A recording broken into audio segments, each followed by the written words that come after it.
Gênesis 15, verso 11 diz assim: Nisso, aves de rapina começaram a descer sobre os cadáveres, mas Abraão as enxotava. Nisso, aves de rapina começaram a descer sobre os cadáveres, mas Abraão as enxotava. Este é o verso muito estranho que nós vamos usar para falar sobre esta obviedade, que é o tema Você está no mundo. Se você está me ouvindo, se você acessou aí o nosso canal, é porque você está no mundo. Bem, como é que nós vamos começar este assunto então? Vamos começar pelo começo, antes de chegarmos lá ao livro de Gênesis 15. Vamos mencionar aqui então aquilo que Jesus falou em João no capítulo 17. O que acontece ali em João 17? Jesus, ele ora ao Pai na presença dos seus discípulos. Dali a algumas horas ele seria preso. Durante a madrugada seria julgado de forma ilegal e, ao romper do dia, sua pena já estaria decretada. E Jesus vai então para a crucificação no Gólgota. Então, estamos aqui um dia antes da crucificação, horas antes de Jesus ser preso. E nesta oração de Jesus, no capítulo 17, nós vamos destacar os versos 11, 15 e 16. No verso 11, Jesus, orando ao Pai, ele diz: não ficarei mais no mundo. Jesus está conversando com Deus, Pai, na presença dos seus discípulos. E ele diz: não ficarei mais no mundo. Mas eles ainda estão no mundo. Jesus já está dizendo aquilo que vai acontecer com ele e o que continuará a acontecer ainda com seus discípulos no mundo. Não ficarei mais no mundo, mas eles ainda estão no mundo. E eu vou para ti. Pai Santo, protege-os em teu nome, o nome que me deste, para que sejam um, assim como somos um. Jesus pede ainda nesta oração a proteção de Deus para os seus discípulos. No verso 15, Jesus diz: não rogo que os tires do mundo. Jesus sabia o quanto seus discípulos sofreriam. Ele sabia o quanto a igreja de Cristo sofre no mundo. Ele sabe o que nós sofremos. Mas ele diz ao Pai: não rogo que os tires do mundo. Jesus não quer que nós saiamos do mundo ainda. Não rogo que os tires do mundo, mas que os protejas do maligno. Então Jesus pede que Deus nos proteja. Ali, primeiramente, aos seus discípulos, mas na sequência, à sua igreja, a todo aquele que nele cresce, porque na sequência ele vai orar também por todo aquele que nele ainda haveria de crer. Então Jesus está orando lá mais à frente por você e por mim. Não rogo que os tires do mundo, mas que os protejas do maligno. Eles não são do mundo, como eu também não sou. Outra verdade de Jesus aqui Eles não são do mundo, como eu também não sou. O que nós vemos apenas neste trecho da oração de Jesus, versos 11, 15 e 16 do capítulo 17 de João. Jesus fala que nós não somos do mundo, mas estamos no mundo. Ele fala, eles ainda estão no mundo. Então, isso significa que um dia nós vamos partir, um dia nós vamos sair do mundo. Mas nós não somos do mundo, mas estamos no mundo. Você está no mundo, mas se crê em Jesus, o Filho de Deus, você não é deste mundo, não é mais deste mundo, embora ainda esteja nele. Deus só vai tirar sua igreja do mundo no momento certo, no momento apropriado, no momento propício. Até lá, nós temos uma tarefa a cumprir. Então, você está no mundo para cumprir a tarefa que Deus designou a você como membro do corpo de Cristo. É por isso que você está no mundo, não é por nenhum outro motivo. Você está no mundo para cumprir aquilo que Deus tem como propósito para você, membro do corpo de Cristo. Então, enquanto nós não partimos deste mundo, estamos aqui para ser sal da terra e luz do mundo. Você está no mundo para ser sal da terra e luz do mundo. Temos de ser bênção. Aquilo que Deus falou a Abraão, lá em Gênesis 12, nós vamos comentar um pouco isso daqui a pouco. Nós temos de ser bênção, apesar do maligno, apesar daquele que quer atrapalhar o nosso ministério, o ministério que Deus nos deu aqui no mundo. Então temos de ser bênção, apesar do maligno, mas Deus nos protege do diabo. Jesus, ele já rogou por nós para que Deus estivesse nos protegendo. Ele rogou ao Pai. Nós estamos no mundo e olha, estar no mundo não é virtual. Estar no mundo é um fato real. Você está no mundo neste momento. Às vezes as pessoas confundem virtual com real, porque o virtual ele tem muito de aspecto parecido com a realidade. Ele, inclusive, caminha em direção à verdade, à realidade, muitas vezes. Mas nós não estamos virtualmente no mundo, nós estamos no mundo de fato.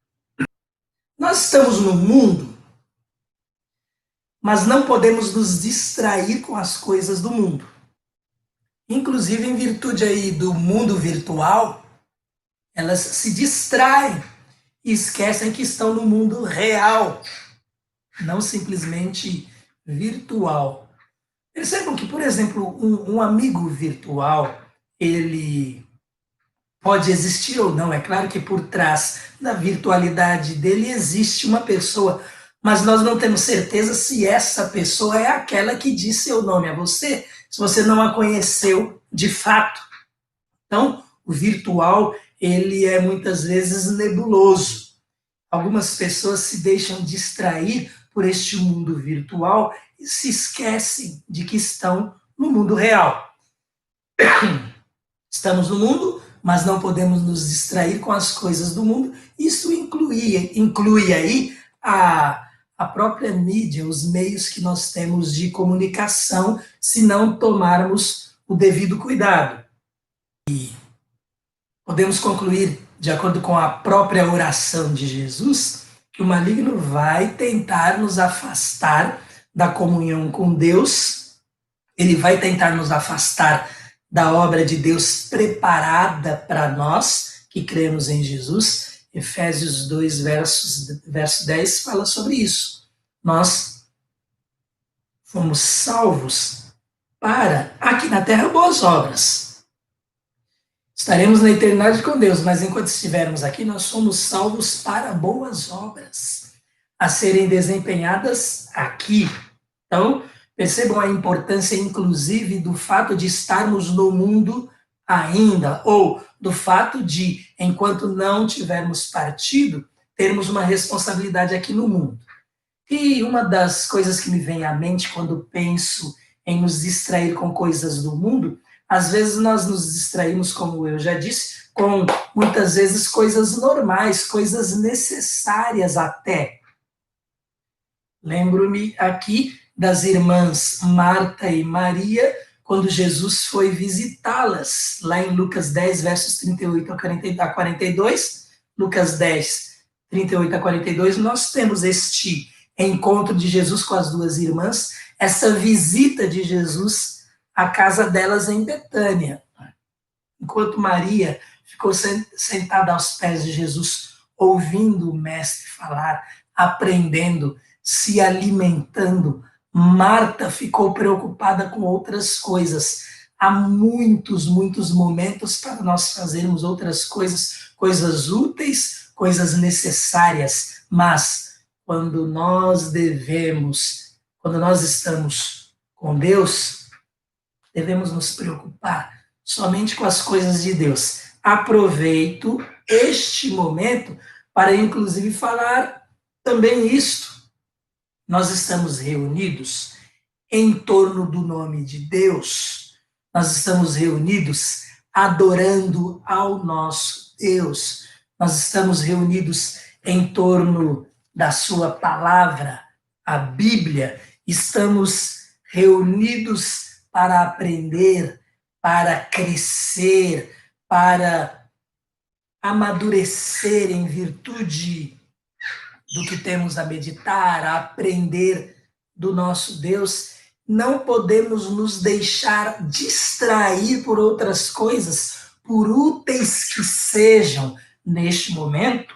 Ora, este é o momento que nós separamos para dedicar a nossa atenção integral ao nosso Deus, para prestar-lhe um culto. Então, Maria e Marta estão ali, Marta está preocupada com outras coisas, enquanto Maria está absorvendo tudo aquilo que Jesus passa para ela. Jesus fala: Marta, Marta. Maria escolheu a parte melhor, isso não vai ser tirado dela, né? Bem, lá em Provérbios 14, no verso 21, nós lemos que quem despreza o próximo comete pecado. Provérbios 14, 21. Quem despreza o próximo comete pecado. Você está no mundo. O seu próximo está no mundo. Se você despreza o próximo, você comete pecado. Mas como é feliz quem trata com bondade os necessitados. É a continuação de Provérbios 14, verso 21. Como é feliz quem trata com bondade os necessitados. Então, quando Jesus ora ao Pai por nós, Provérbios 14, 21, está citando uma das tarefas da igreja. Então, nós não podemos nos distrair com tantas outras coisas quando, por exemplo, temos o próximo para nos lembrar, temos o próximo para ajudar, para socorrer, para inclusive comunicar a palavra de Deus. Temos o próximo, porque estamos no mundo.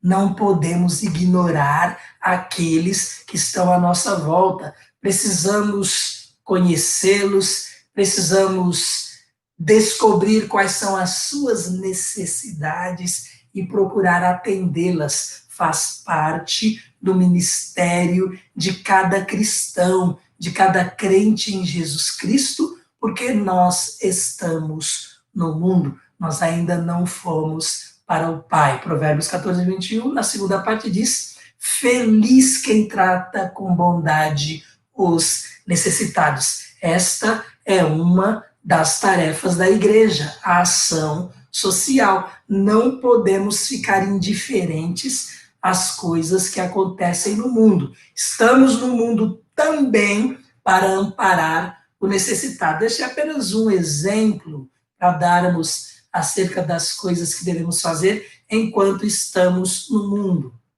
para que não nos distraiamos. Bem, no capítulo 12 de Gênesis, começa de uma forma mais direta a saga de Abraão. Saia da tua terra, do meio da tua parentela, do meio dos seus parentes, na NVI, da casa de seu pai, e vá para a terra que eu lhe mostrarei. Isso é o que Deus fala a Abraão, assim, de início. Abraão vivia em meio a pagãos. Os hábitos daquela terra eram hábitos pagãos. Mas tudo isso é bem localizado, é geográfico. E Deus fala para ele: todos os povos da terra serão abençoados. Todos os povos da terra, é o que nós lemos aqui no verso 3. Abençoarei os que o abençoarem, amaldiçoarei os que o amaldiçoarem, por meio de você, todos os povos da terra serão abençoados. Todos os povos da terra, todos os povos que estavam naquela época e que a partir dali estariam no mundo, como nós estamos no mundo, seriam abençoados em Abrão. Que promessa de Deus para ele. Que abrangência. É claro que Abrão não fazia muita noção daquilo que Deus lhe estava dizendo, mas imaginem, de repente, acostumado com muitos deuses e de forma verdadeira e sobrenatural, entra em contato com ele, fala com ele, e o mais interessante, Abrão obedece. Abrão ouve o Senhor e Abrão obedece. Isso lá no início do capítulo 12. Então, o que nós estamos fazendo aqui? Nós vamos chegar ali no 15, apenas trazendo um pouco do que aconteceu antes. No capítulo 12, Deus chama Abrão. No capítulo 13, nós temos a separação de Abrão e Ló. Abrão estava com seu sobrinho, ele sai junto com seu sobrinho e vai para a terra que Deus haveria de mostrar. Eles crescem muito, ficam muito ricos pelos lugares onde eles passam, passaram pelo Egito, passaram um tempo lá, inclusive, mas chega um momento em que a terra onde eles estão estabelecidos, ali na região da Palestina, ela não comporta os dois, então eles se separam. Abrão fala para Ló: se você resolver ir para a direita, eu vou para a esquerda. Eles se separam. Deus, então aqui nós vamos continuar tendo biblicamente o registro de Abrão, e vai apenas mencionar Ló em virtude da destruição de Sodoma e Gomorra, que vai acontecer mais à frente. Aqui, então, tem essa separação, e no capítulo 13, no verso 16, nós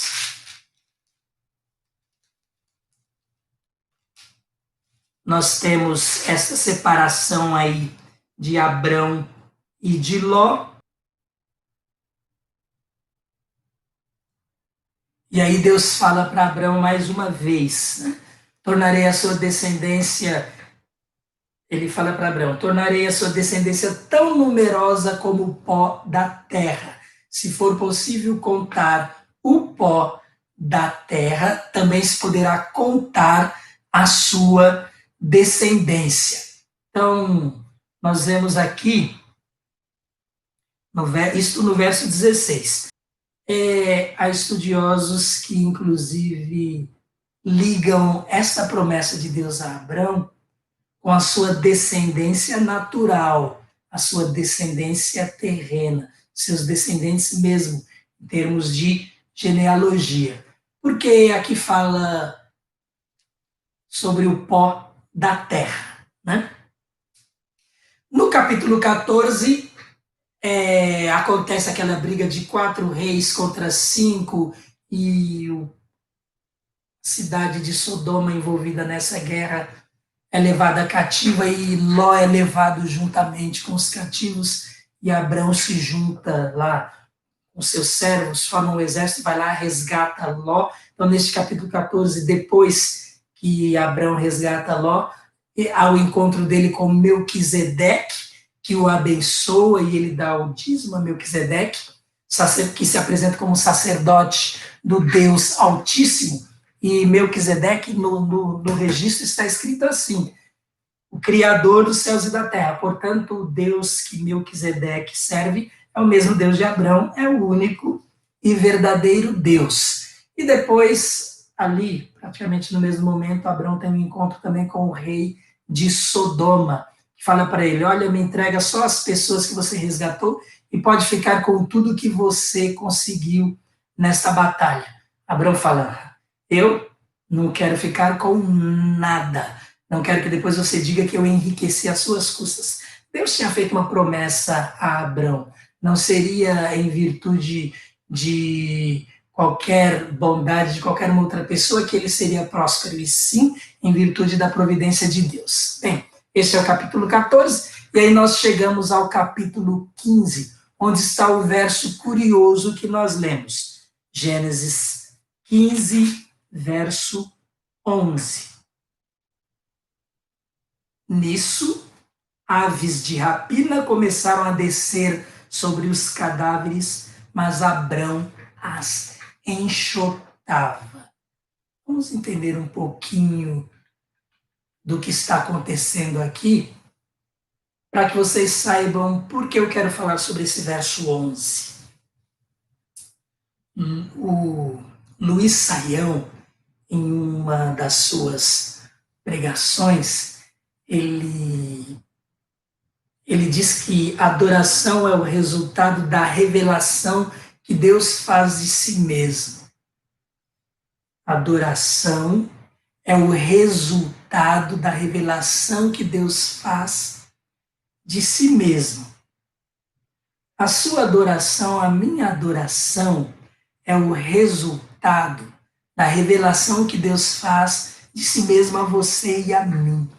Você e eu respondemos adorando a Deus como resultado daquilo que Ele fez em termos de revelação a nós.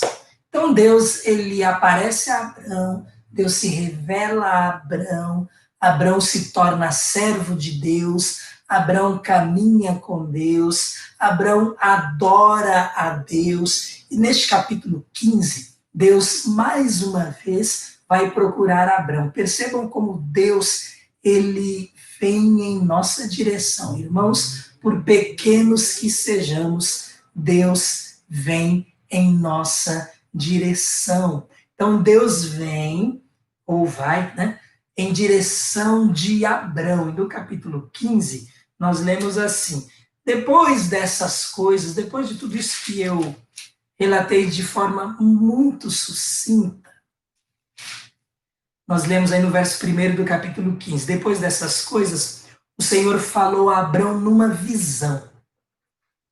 Este capítulo 15, ele é muito curioso. É um capítulo, inclusive, muito profundo em termos de adoração, em termos espirituais, em termos de relacionamento com Deus. Então, Deus, mais uma vez, procura Abrão. Percebam, irmãos, característica de Deus. Deus sempre toma a iniciativa. É Deus quem busca o homem primeiro. É Ele quem nos ama primeiro. É Ele quem dá o primeiro passo em nossa direção. E na vida de Abrão nós vemos isto assim, de forma muito clara. Deus lá em Gênesis 12 chama Abrão, fala: vai para a terra que eu vou te mostrar. Deus acompanha Abrão nessa jornada. Abrão obedece, isso é importante da nossa parte. E aqui no capítulo 15, mais uma vez, Deus procura Abrão. Deus se revela a Abrão. E a adoração de Abrão, estou falando Abrão, porque até aqui é Abrão, vai ser Abraão mais para frente, né? Mas até aqui é Abrão. A adoração dele, de Abrão ou Abraão, é o resultado da revelação de Deus a ele. A sua e a minha adoração também vão ser resultado da revelação de Deus a nós. Aí, de repente, você pode pensar, então eu vou esperar Deus dar o primeiro passo. Mas ele já fez isso. Ele fez isso na sua palavra. Ele fez isso através do seu filho. Ele fez isso, inclusive, quando o seu filho pagou por nossos pecados. Agora, da nossa parte, o que está escrito, a nossa parte é fazer o que Isaías fala lá: buscai ao Senhor enquanto se pode achar, invocai-o enquanto está perto, porque Deus tomou a iniciativa e ele está perto. Deus, ele está conosco. Ele está em nós, ele está no mundo em termos de atuação através do seu Espírito Santo para que o seu propósito eterno se cumpra. Então, aqui o Deus que sempre avança, ele entra em contato aqui com Abrão. Depois dessas coisas, o Senhor falou a Abrão numa visão. Olha que interessante esse capítulo. Deus fala numa visão com Abrão, mas essa experiência de Abrão, e eu estou entendendo que isso acontece de madrugada, mas essa experiência de Abrão com Deus, não se preocupe com o tempo quando você estiver com Deus. Aliás, é muito bom que nós nos programemos para que, de repente, não fiquemos distraídos com as coisas do mundo, quando deveríamos estar, de repente, no momento de adoração a Deus, no momento de contato com Ele, porque Ele quer que nós estejamos com Ele. Cuidado com as distrações, voltando àquele nosso início, porque estamos no mundo e o mundo nos distrai muito. Mas Abrão, de repente, aqui era madrugada. E por que eu acho isso? Porque essa experiência vai terminar ao anoitecer novamente. Bem, Deus aparece a Abrão numa visão, e aí Deus fala para Abrão: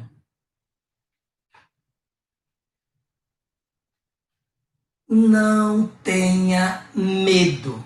Aí ainda no verso 1, né? Não tenha medo, Abrão.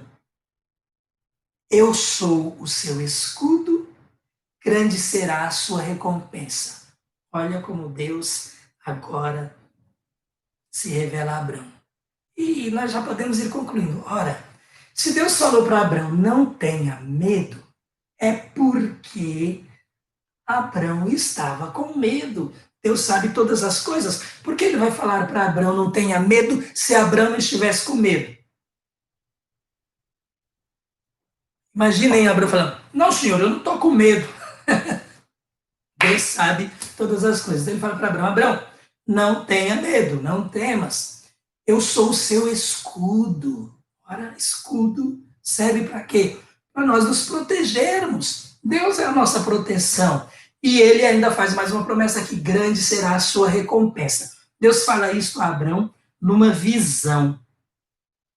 Mas aí Abrão pergunta, ó soberano Senhor, que me darás se continuo sem filhos e o herdeiro do que possuo é Eliezer de Damasco? Deus fala que grande seria a recompensa de Abrão, e Abrão pensa, eu vou fazer o que com o que Deus me der? Eu não tenho herdeiros. Ele entendeu que Deus estava falando bem no sentido material mesmo, e Abrão já tinha bastante, ele já era inclusive bem rico. E aí Deus fala, não, você vai ter um herdeiro, e o seu herdeiro não vai ser o seu servo. Você vai ter um filho, está lá no verso 2. No 3, aliás, ele acrescentou, tu não me deste filho algum, um servo da minha casa será meu herdeiro. Abrão falando para Deus. Olha, Deus revela a ele, e Abrão conversa com Deus. Percebam como já é o relacionamento de Abrão aqui, e ele não está entendendo, ele pergunta, e ele nos ensina que você não entende Deus, pergunte. Sabe como Deus vai responder? Bíblia. Se você quer a resposta dele, vem a palavra dele. Deus responde através da sua palavra. Pelo menos é a forma principal de Deus responder. E responder acerca de algo que esteja fora da sua palavra, cuidado. Pode ser aí uma das distrações do maligno para te iludir, para te enganar.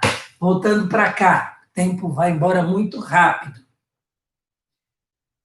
Então o Senhor deu-lhe a seguinte resposta: seu herdeiro não será esse, está no verso 4.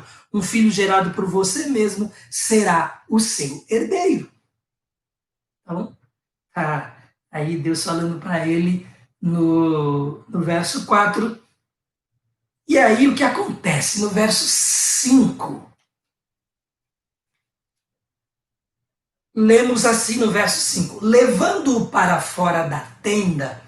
Então eu entendo que aqui acaba aquela visão e Deus passa a de uma forma, talvez aquela visão, Abraão estivesse deitado, estivesse dormindo e de repente Deus o acorda numa visão. Mas agora o que acontece? Tudo que vai acontecer não em termos de visão, vai acontecer neste mundo. Vai acontecer porque Abraão estava no mundo, assim como você e eu hoje estamos no mundo, e Deus se revela a nós enquanto nós estamos no mundo. É aqui que Deus vai se revelar a nós, porque lá, naquela revelação face a face de Deus, só vai contemplar a beleza da santidade de Deus aqueles que aqui já tiverem entregado suas vidas a Ele. Então, é aqui que Deus começa a sua revelação a cada um de nós. Bem, então, Deus leva Abraão para fora, eu não sei como é que ele faz isso, de repente ele falou, Abraão, vamos para fora. Abraão sai. E Deus fala, olhe para o céu e conte as estrelas, se é que pode contá-las. Porque eu entendo que seja madrugada. Para ter estrela no céu, então era madrugada. E por que madrugada e não à noite ainda? Por causa do que Abraão vai fazer durante o dia. Olhe para o céu e conte as estrelas, se é que pode contá-las. E prosseguiu, assim será a sua descendência. Aquilo que nós lemos lá em Gênesis 13:16, tornarei a sua descendência tão numerosa como o pó da terra. Se for possível contar o pó da terra, mas também se poderá contar a sua descendência. Aqui nós lemos Deus falando a Abraão agora, mas falando sobre as estrelas, se é que pode contá-las, ele fala a Abraão. E prosseguiu, assim será a sua descendência. Então, estudiosos entendem que lá era a descendência dele em termos de herdeiros, biológica, física. E aqui, Deus está falando da descendência espiritual de Abraão, ligando inclusive aquilo que Deus havia falado em Gênesis 12, que em Abraão seriam abençoadas todas as famílias da terra, e portanto se refere a Jesus e aos herdeiros que somos nós, herdeiros em Cristo. Então, percebam como é grandiosa a revelação que Deus faz a Abraão, e como a adoração de Abraão é realmente uma adoração genuína, verdadeira em termos da qualidade da revelação de Deus a ele. Bem, Abraão creu no Senhor, isso lhe foi acreditado como justiça. O verso 5, o verso seguinte aí, no capítulo 15, ele inclusive coroa tudo isso que nós estamos falando em termos espirituais, porque lá no Novo Testamento, que nós lemos que a justificação é pela fé e nós temos paz com Deus. Aqui, Antigo Testamento, início do Antigo Testamento, e Abraão é justificado pela fé. Ele creu e Deus lhe creditou isso como justiça.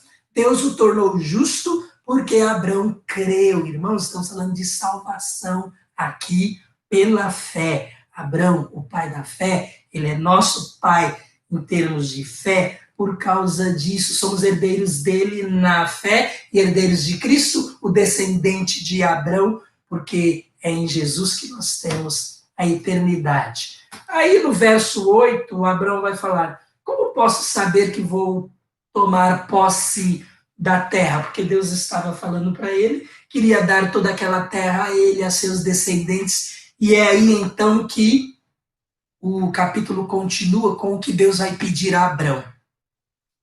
Ele vai falar para Abrão no capítulo 9, no verso 9, aliás, este capítulo 15. Respondeu-lhe o Senhor: traga-me uma novilha, uma cabra e um carneiro, todos com 3 anos de vida, e também uma rolinha e um pombinho. Nós estamos lendo aqui, aí no verso 10 fala lá, Abrão trouxe todos esses animais. Mas e o tempo que ele levou para fazer isso? O tempo está passando. Então, o que Abrão fez foi lá no seu rebanho, pegou cada um desses animais.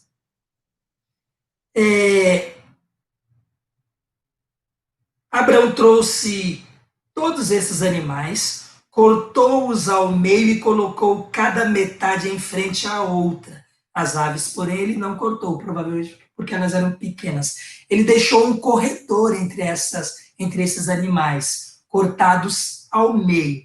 Bem, nós lemos aqui: traga-lhe uma novilha, uma cabra e um carneiro, todos com 3 anos de vida, e também uma rolinha e um pombinho. Mas não está registrado aqui que Deus falou para Abrão matá-los e cortá-los ao meio. De onde que, então, Abrão tirou esta ideia?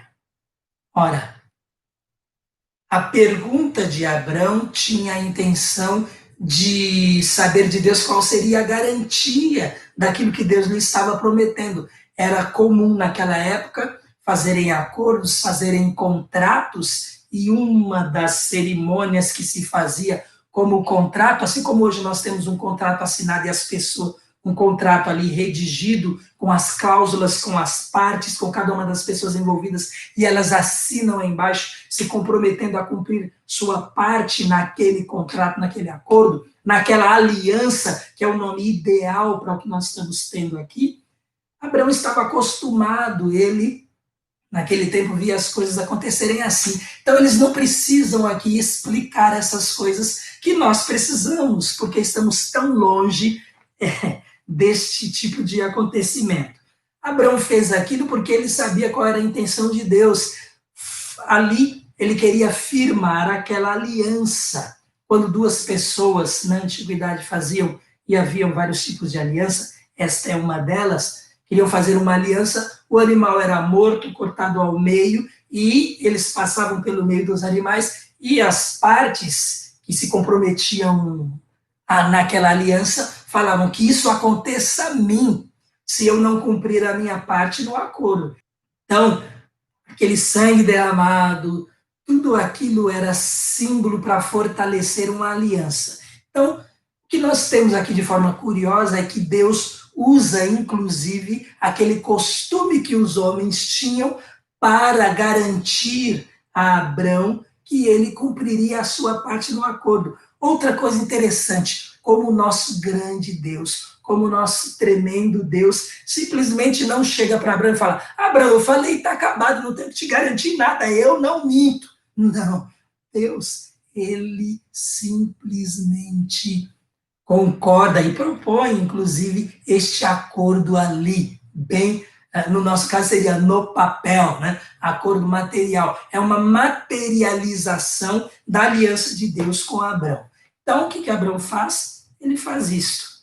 Trouxe os animais, no verso 10, cortou-os ao meio, colocou cada metade em frente à outra, as aves por ele não cortou. E aí vem o nosso verso 11, que eu queria trazer. Estamos diante de uma experiência tremenda de Abrão. Deus se revela a Abrão, e a revelação de Deus a Abrão é tal que faz com que Abrão se prostre e o adore. Mas em toda essa sequência deste relacionamento, dessa experiência de Abrão com Deus, que começa numa visão, mas agora Abrão está fazendo coisas bem palpáveis, porque Deus o está mandando fazer desta forma no mundo. Eles estão no mundo. Então, o que acontece? Abrão coloca essas aves uma do lado da outra, uma em frente à outra, há um corredor no meio. Deus está nesse negócio. Deus está se relacionando com Abrão. Podemos até dizer que nesta aliança de Deus com Abrão, porque é uma aliança que tem a ver com cada um de nós, porque a palavra de Deus se cumpre. Deus se relacionando com Abrão. No verso 11 nós lemos: aves de rapina começaram a descer sobre os cadáveres, mas Abrão as enxotava. Irmãos, aves de rapina são simplesmente animais, ou aves, né? Aves criadas por Deus, que estão no seu instinto procurando alimentação. Tem animais mortos ali, os urubus vêm. É simplesmente isso. Eles vêm. Percebam, Abrão não se deixa distrair por eles. Nós lemos aqui que eles começaram a descer sobre os cadáveres, mas Abrão as enxotava. Outra coisa interessante aqui. Lembram-se de quando Jesus ressuscitou Lázaro, que estava há 4 dias no túmulo? Todo mundo ouve em pregações relacionadas àquela passagem que Jesus manda que eles tirem a pedra. Jesus ressuscita o morto, mas tirar a pedra é nossa função, então ele faz isso. Deus poderia ter evitado que aquelas aves que nós inclusive desprezamos, são úteis na natureza, elas limpam a natureza. Na África, como os abutres são úteis, nas nossas cidades, inclusive quando há por aí, né, carniça pelas estradas, como as aves, esse tipo de ave de rapina, é útil. Nós as desprezamos, as consideramos sujas, mas elas inclusive são preparadas para isso. Então aqui nós temos aves de rapina, mas elas estão no mundo. Poderiam ser uma distração para Abrão, mas não. Ele, no seu relacionamento com Deus ali, ele fica enxotando. Interessante, Deus não impede que elas tentem, vamos colocar assim, atrapalhar o relacionamento de Deus com ele, com Abrão. Por quê? Abrão precisa estar ligado, ele precisa fazer as duas coisas. Nós estamos no mundo, mas não somos do mundo. Temos tarefas a fazer no mundo, mas precisamos ficar ligados para saber se as distrações do mundo não estão impedindo o nosso relacionamento com Deus. Agora, podemos, inclusive, enxergar uma outra coisa nesse verso 11. Aves de rapina, ora, elas podem muito bem simbolizar, numa passagem assim tão profunda e espiritual como esta, as ações do maligno, tentando atrapalhar Abrão neste relacionamento, nesta aliança que Deus quer firmar com ele.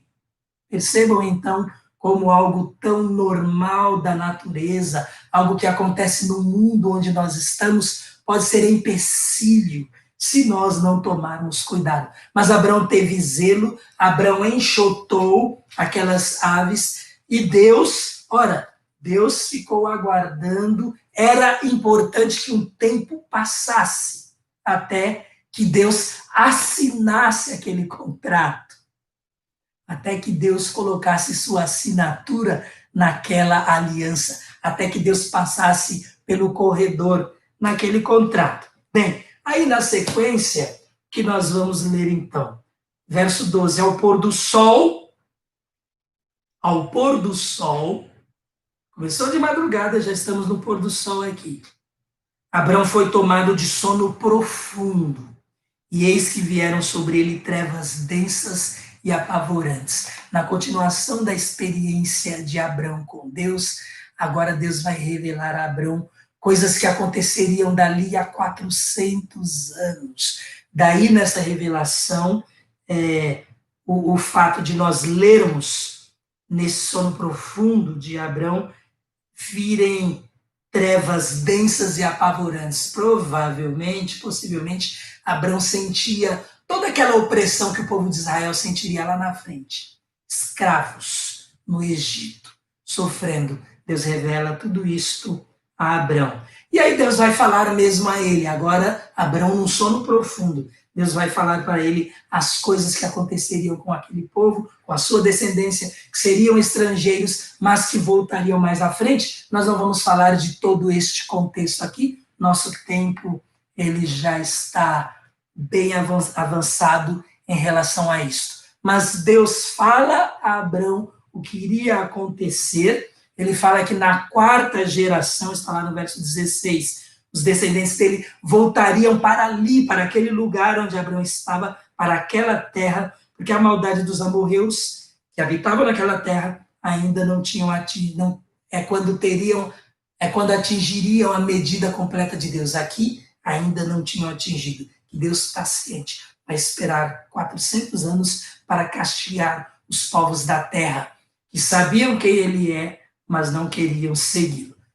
Verso 17. Depois que o sol se pôs e veio a escuridão, olha, as aves de rapina foram embora. Agora, né? Ou porque caiu a noite, ou porque Deus providenciou dessa forma em termos do sono profundo de Abrão, o fato é que elas não impediram toda essa experiência de Abrão com Deus. Simples aves de rapina, mas não impediram o relacionamento de Abrão com Deus. Então é a hora de Deus assinar o contrato. Depois que o sol se pôs e veio a escuridão, eis que o fogareiro esfumaçante, com uma tocha acesa, passou por entre os pedaços dos animais. Estamos lendo o verso 17. Depois que o sol se pôs e veio a escuridão, eis que um fogareiro esfumaçante, com uma tocha acesa, passou por entre os pedaços dos animais. Sabe aquele sono profundo de Abrão?